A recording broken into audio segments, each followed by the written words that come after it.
Muy buenos días, amigos. Hoy día vamos a hablar de un tema que es tremendamente popular y recurrente. Regresa una y otra vez.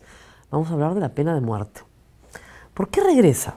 Porque evidentemente en nuestra sociedad hay delitos horrendos, delitos que causan indignación popular, ira, impotencia, que nos generan una sensación de impunidad y que conmueven a una sociedad. Estamos hablando del caso de la violación y asesinato de una niña de 11 años. ¿Quién no se puede conmover con eso? ¿Quién no está indignado? ¿Quién puede estar de parte de el desgraciado, el maldito que ha hecho una cosa tan horrenda? Y ustedes saben los detalles, no los tengo que recordar. ¿Por qué es tan popular la pena de muerte? Porque apela a nuestros sentimientos más primarios. A mí alguna vez me han preguntado, ¿qué harías tú si le pasa eso a uno de tus hijos? ¿No quisieras que mataran al agresor? Y yo siempre respondo con sinceridad, yo quisiera matarlo yo. Lo que cualquier padre quisiera es con sus propias manos matar al que le hizo eso a su hija.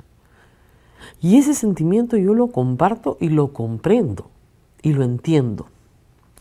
Pero hay que ir más allá del sentimiento primario. En primer lugar, porque siglos de civilización han probado que ese no es el camino correcto de la justicia. Y lo que voy a decir ahora es muy impopular, por cierto.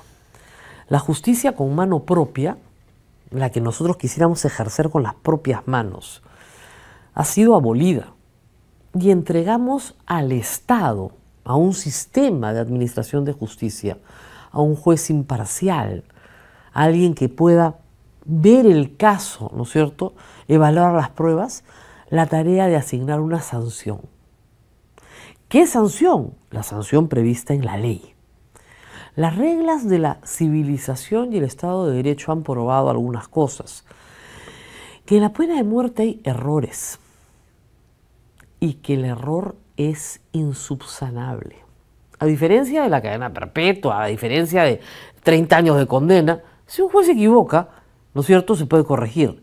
Si se aplica la pena de muerte, no se puede corregir. No hay corrección posible. Un caso tan horroroso como el del famoso monstruo de Armendáriz en los años 50 ha sido revisado una y otra vez para terminar probándose que jamás hubo una violación de un menor y que además lo más probable es que el sindicado monstruo nunca fuera el asesino. Por lo tanto, el error, siendo insubsanable, tiene que disuadirnos de aplicar la pena de muerte a un agente confesa. Y porque además hay otra razón.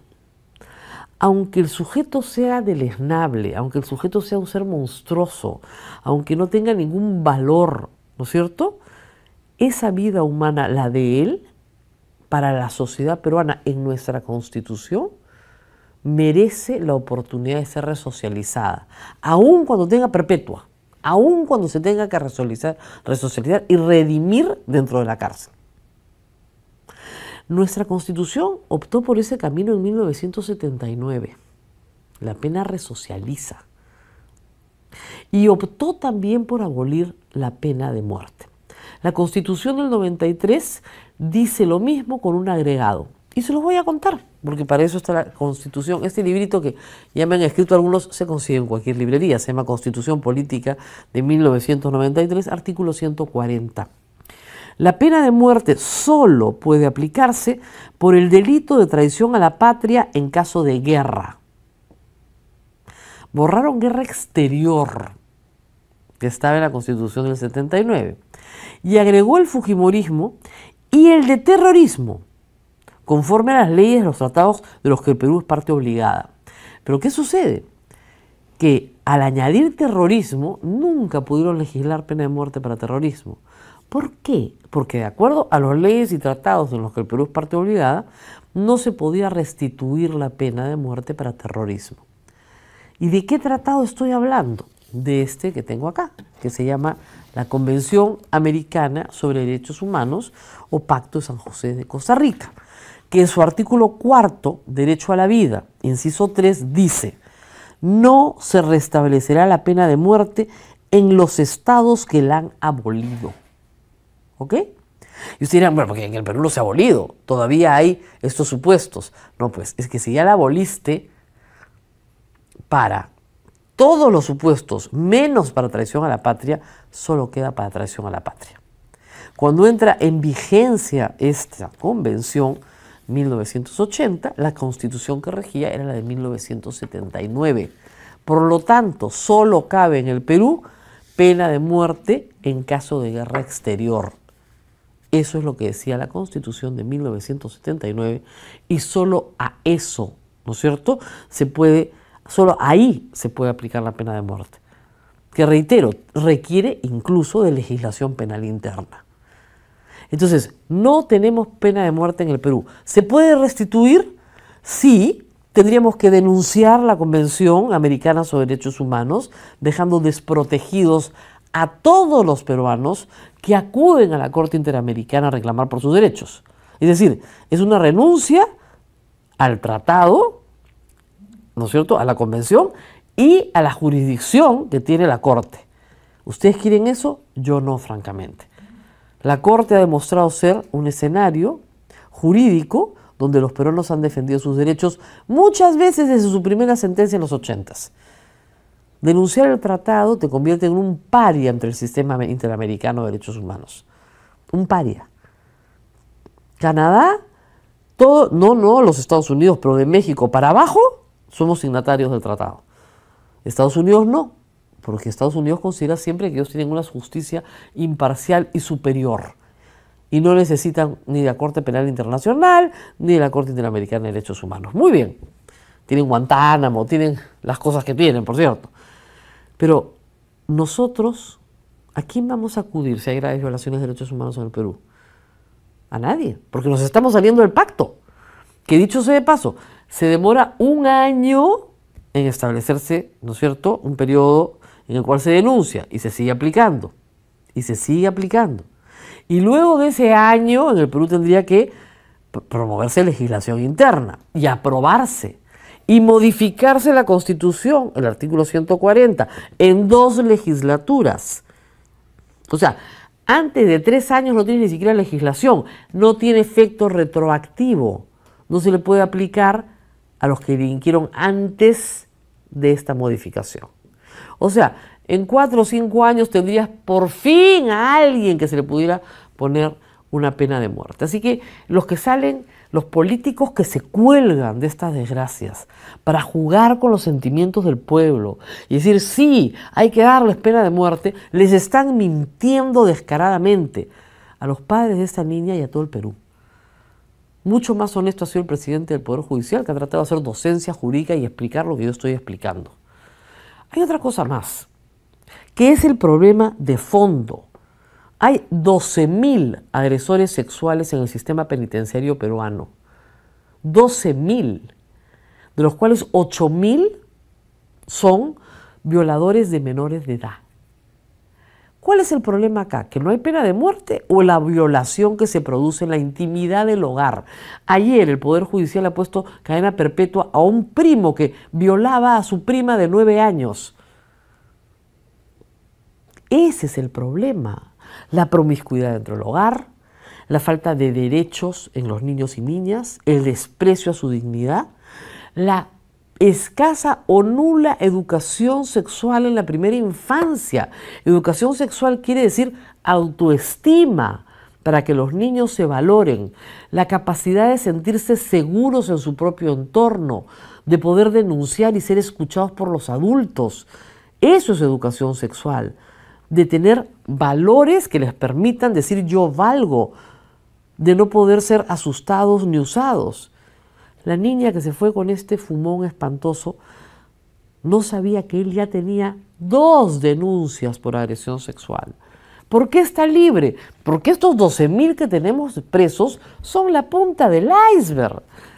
Estos delitos se cometen todos los días en la intimidad de los hogares peruanos con el silencio cómplice de miembros de la familia que no denuncian o con la denuncia tardía.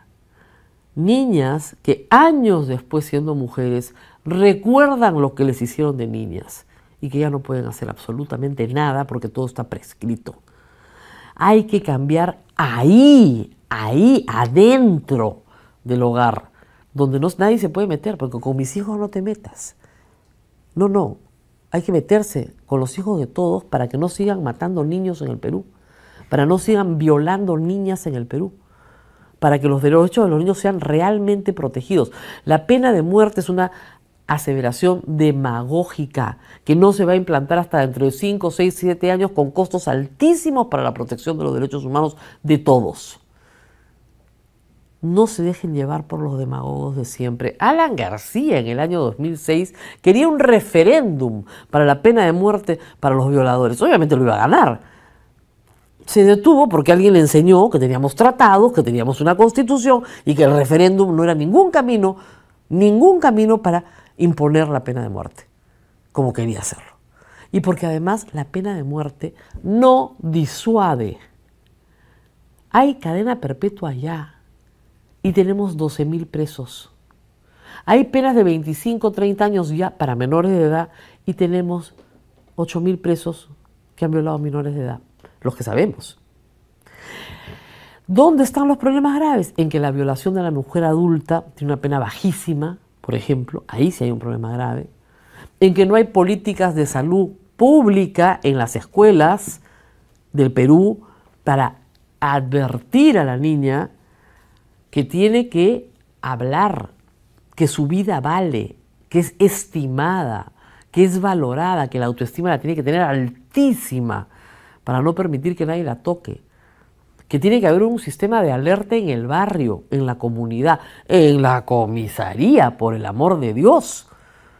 La comisaría donde desaparece esta niña no aplica ni la propia ley que la obligaba a buscarla de inmediato y no esperar 24 horas. Si lo hubieran buscado de inmediato, si hubieran revisado las cámaras de seguridad, que ahora todos vemos en los canales de televisión, esa niña estaría viva. Es un pésimo trabajo policial. No solamente nos estamos enfrentando a un violador, nos estamos enfrentando a un sistema que le garantiza impunidad a estos desgraciados. Olvídense de la pena de muerte y vamos a trabajar duro en que no hayan más violaciones a niñas en el Perú, ni a niños también, por cierto. Y vamos a trabajar duro en que la escuela se advierta de esta situación. Vamos a trabajar duro en que las niñas puedan denunciar y que su testimonio sea oído y que su testimonio valga ante un juez. Vamos a trabajar en que las leyes de prescripción no amparen a estos desgraciados y que estos delitos sí sean imprescriptibles. Vamos a trabajar en otras medidas para reducir los índices de violencia que se producen en el hogar, no solo sexual, sino física. Esa es la gran llamada, esa es la gran urgencia, esa es la gran política pública, no la pena de muerte.